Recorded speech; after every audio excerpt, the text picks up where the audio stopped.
On quitte notre ami Théo à Lima et on descend vers Huacachina. Bien que touristique, ça nous fait un peu rêver, cette oasis entourée de grandes dunes de sable. Mais notre principale destination est Cusco et la visite du fameux Machu Picchu.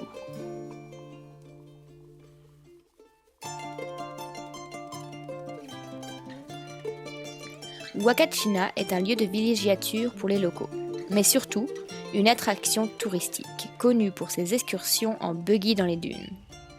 Petite attraction écologique. Ouais, on va du buggy.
Comment tu te sens seul dans ce désert? Trop bien, moi, seule et les 4000 touristes.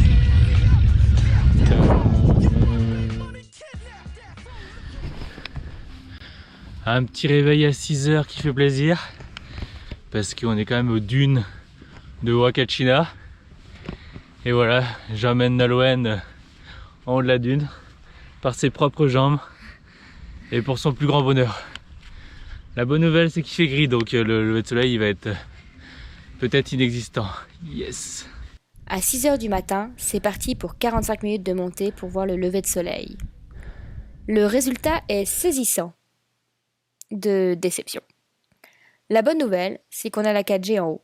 On en profite pour appeler nos parents respectifs. Après cela, on quitte ce pesant coin touristique, direction Cusco. Cusco est perché à 3400 mètres d'altitude, juste au pied de la cordillère des Andes. Bienvenue à Cusco.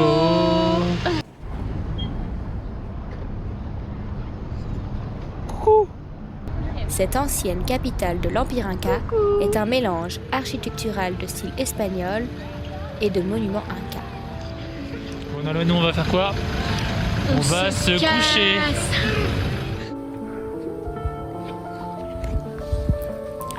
4h du matin et c'est parti pour la petite rando.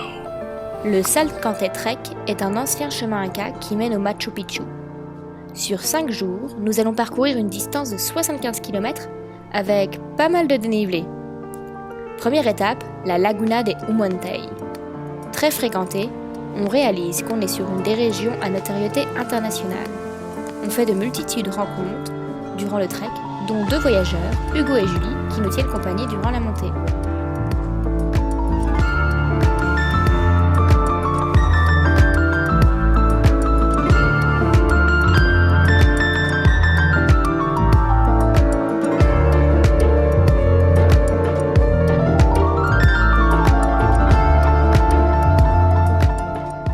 Sur le chemin, en quête d'un hébergement pas cher, on rencontre Mehdi et Ali.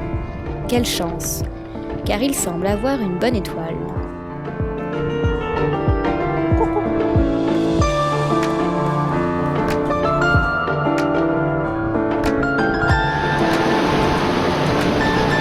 Nolwenn, je crois qu'on est arrivé. Nolwenn, je crois qu'on est arrivé. Je crois qu'on est arrivé. Et là on va va loger ou pas? Oui, ah, parfait. J'arrive. La nuit à 4200 mètres d'altitude, avec un duvet pour deux et tout habillé, fut particulière. Mais quel lieu hors du commun! Aujourd'hui, on traverse le col à 4600 mètres d'altitude.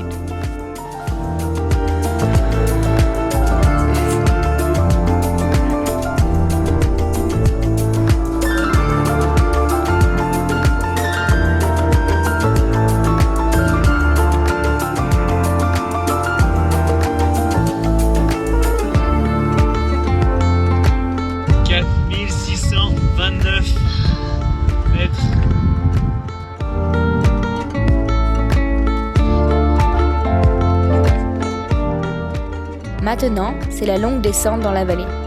Ce soir, on aura plus chaud que la nuit dernière.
On débarque dans l'hôtel le plus incroyable de notre voyage. On est ébloui. En face se dessine un panorama montagneux avec à son centre le Machu Picchu.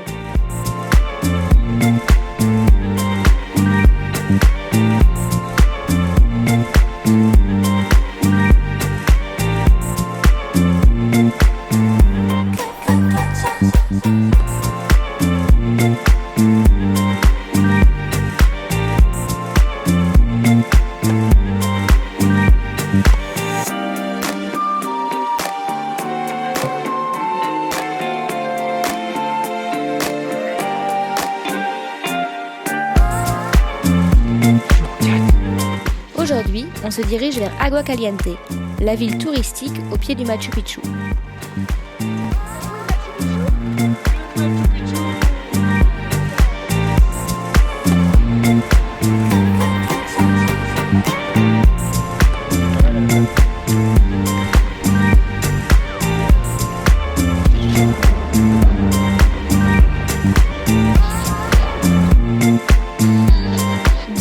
De chemin de fer relie la fin du sentier à Agua Caliente.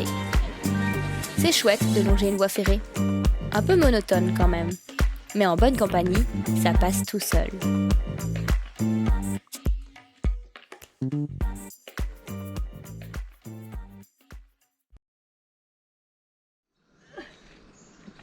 Le grand jour est arrivé.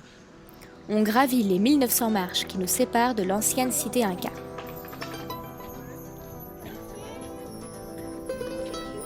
Fondé au XVe siècle, le Machu Picchu est le témoin de la puissance et de l'ingéniosité de l'Empire Inca.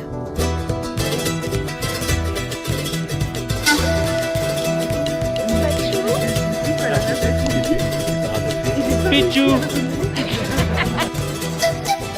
Ça fait plaisir de conclure cette randonnée avec tous les amis rencontrés sur le chemin.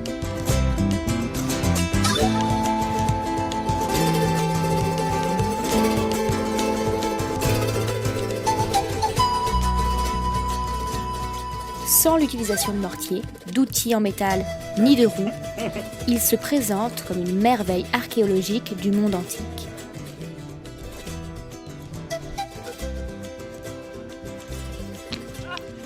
Le Salkantay Trek nous a régalé en nuits insolites, rencontres et par la visite du mystique Machu Picchu. Sur notre retour, on passe une nuit dans le pittoresque village d'Ollantaytambo.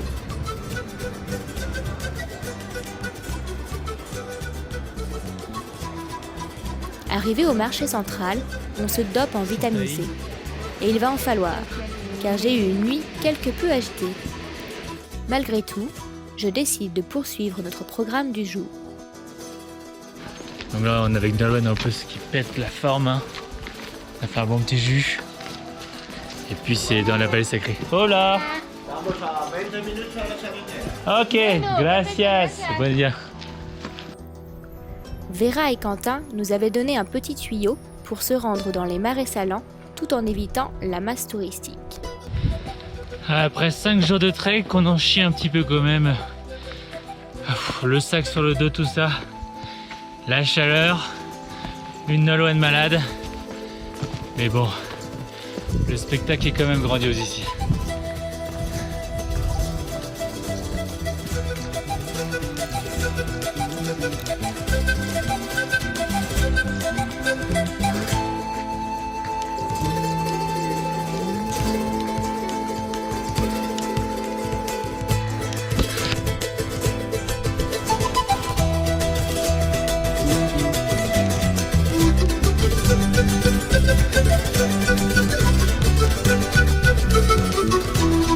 Et voilà les Salidaras.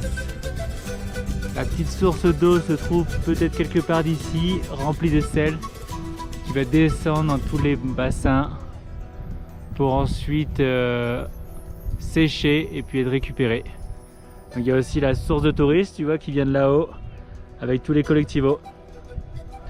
Nous on préfère celle qui est un peu plus en carence. Donc on est deux, on se tape 1 heure de marche, mais c'est quand même plus astucieux pour des backpackers.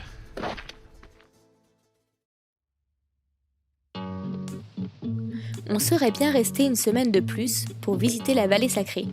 Mais un ami nous attend un peu plus bas. En direction du lac Titicaca, on apprécie le changement de paysage avec ses vallées et ses plaines qui défilent devant nous à près de 4000 mètres d'altitude. Il faut quand même qu'on leur raconte les coulisses du voyage. Ouais, j'écris pour toi les recettes. Voilà, et puis moi je monte ma petite vidéo. Il est presque 7h du matin et nous allons passer la frontière. La Bolivie devant nous, le Pérou est derrière nous. Nous avons le lac Titicaca juste là.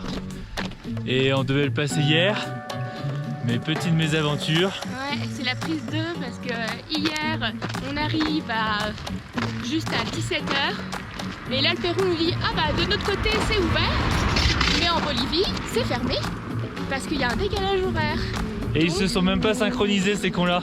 Voilà, donc on n'avait plus qu'à dormir ici au petit village. Très charmant par ailleurs. Oui, Un peu glacial parce qu'on a 4000 d'altitude quand même. mais voilà, et du coup on va retenter la passage de frontière aujourd'hui. Yes! Good morning Bolivia! Oui, il y a un arrivée en Bolivie, il n'y a plus qu'à passer le pass de frontière. Et nous venons d'arriver à Copacabana. Et qui est avec nous? Who is with us? Hey Théo! On est content. C'est avec excitation qu'on retrouve Théo pour la 4e fois du voyage. Nous nous dirigeons vers l'Isla del Sol, une île qui a su garder son authenticité et préserver sa nature. Nous avons hâte de l'explorer. Cette semaine s'annonce dense, car après l'exploration de l'île et de ses habitants, nous partons pour l'ascension du mont Huayna Potosí. Ça fait partie de ces moments où on se sent bien privilégié de voyager.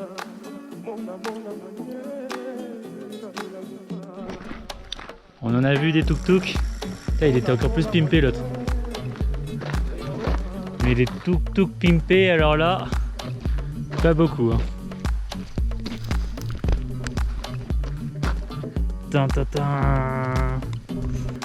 Tin, tin, tin.